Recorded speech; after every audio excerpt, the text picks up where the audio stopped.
कि हम लोग अपने तीर्थ स्थान को मजाक में लेते हैं, हम लोग अपने गुरु स्थान को मजाक में लेते हैं, हम लोग कथा के पांडाल को मजाक में लेते हैं, हम लोग जो है हर एक प्रकार के धार्मिक कार्य को एक मजाक में लेकर के उसका उपहास बना करके हम छोड़ देते हैं।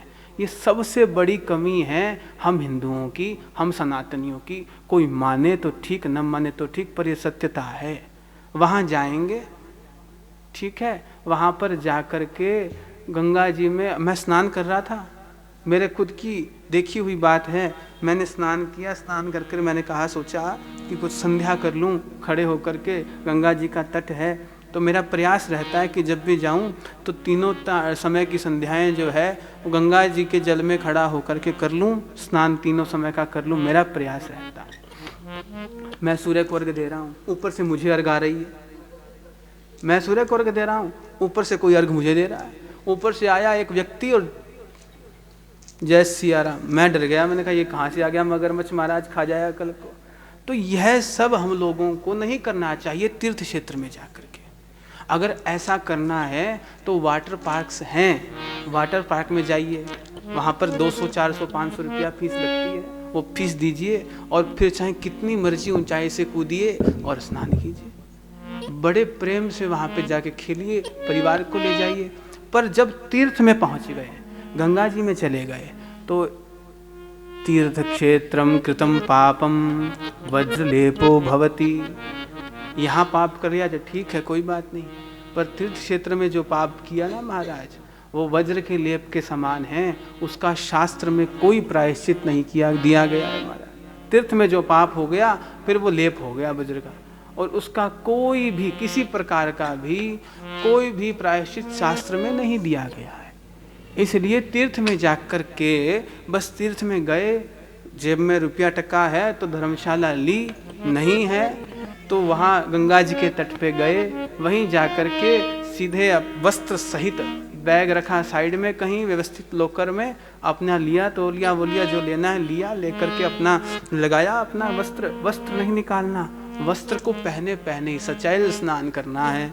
और लगाया अपने नाक के ऊपर, कान के ऊपर हाथ, आँख की बंद, और फटाफट मूसलवत स्नान कर करके और वहाँ से बाहर निकल करके वहाँ से दूर जा करके उन वस्त्रों को निचोड़ करके और धूप में सुखा दिया। वहाँ पर कोई मैल उतारने की चेष्टा या कुछ नहीं करना है, कोई प्रयास करने की आवश्यकता नहीं किसी प्रकार की। और बड़े प्रेम से गए, गंगा जी में जाकर के क्रीड़ा करने लग जाते हैं, एक दूसरे पे पानी फेंकते हैं। कहाँ, वहाँ पर क्या करने के लिए गए हो? तुम्हें जाना था मनाली में, तुम पहुँच गए गंगा जी के अंदर, वहाँ पर क्या कर रहे हो? तुम वहाँ जाओ जो तुम्हारा स्थान है। यहाँ पे तो तीर्थ क्षेत्र के अंदर तीर्थ यात्रियों को जाना चाहिए। यदि मन हो तो घूमने की इच्छा से बोले आज घूमने का दिन है, हरिद्वार चलते हैं घूमने। हरिद्वार घूमने नहीं जाया जाता, हरिद्वार के अंदर तो जा कर के और तीर्थ यात्री बन करके तीर्थ का सेवन किया जाता है, और जितना अधिक किया जा सके उस गंगा जल का पान करना चाहिए। वृंदावन यदि चले गए तो वृंदावन जाने के बाद में फिर वहाँ पर ये पैंट वैंट ये सब कोई आवश्यकता नहीं पहनने की। वहाँ पर तो अपना खरीदी धोती, लगाई धोती, वहाँ पर अपना लगाया तिलक, हाथ में झोली माला, जय सिया राम। हमें जगत से कोई मतलब नहीं, घर छोड़ा है हम हमारे घर के अंदर, और वहाँ पर अपना कर रहे हैं भजन। जितना जैसे भी हो सके वहाँ पर भजन करने का प्रयास करना चाहिए। जो मिल गया पाने के लिए ठीक है, नहीं मिला 3 दिन भूखे रह जाओ, कोई बात नहीं। वैसे भगवान किसी को भूखा रहने नहीं देते, वे भगवान सबकी व्यवस्था बना करके रखते हैं। तो बहुत अधिक कोई दिमाग पर बोझ उठाने की आवश्यकता नहीं है तीर्थ में जाकर के। वहाँ पर तो एक सभ्य आचरण होना चाहिए।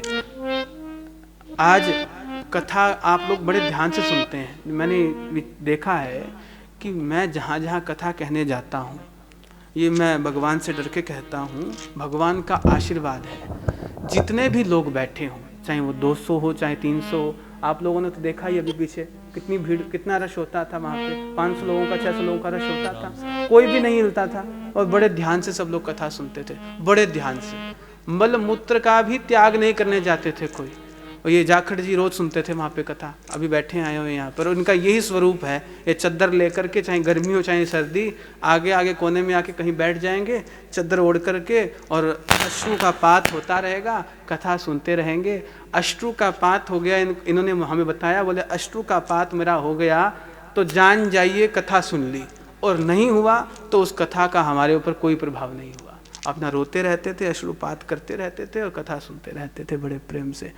तो ये भगवान की कृपा है कि जहाँ कहीं सत्संग का आयोजन होता है, चाहे वो श्रीमद् भागवत कथा हो, चाहे वह राम कथा हो, चाहे वह देवी भागवत महापुराण हो, चाहे वो अन्य कोई ग्रंथ हो, चाहे वो गीता हो, जहाँ कहीं जिस किसी भी कथा का जो है वो वर्णन करने का मौका मिलता है, भगवान सेवा देते हैं, तो सब लोग बड़े ध्यान से कथा को सुनते हैं। किंतु फिर भी कोई एक आधा तो ऐसा आ ही जाता है, जैसे एक टोकरी के अंदर 50 सेब रख देवे, उसमें एक सेब सड़ा हुआ रख देवे तो सभी 50 सेबों को वो खराब कर देगा। उसी प्रकार से कोई एक आधा ऐसा आता है। यदि वो एक आधा जा करके गिरिजाघर के अंदर या गुरुद्वारा के अंदर जा करके ऐसी चेष्टा करे तो तुरंत प्रभाव से उसे वहाँ से निष्कासित कर दिया जाए, भाग जाए यहाँ से।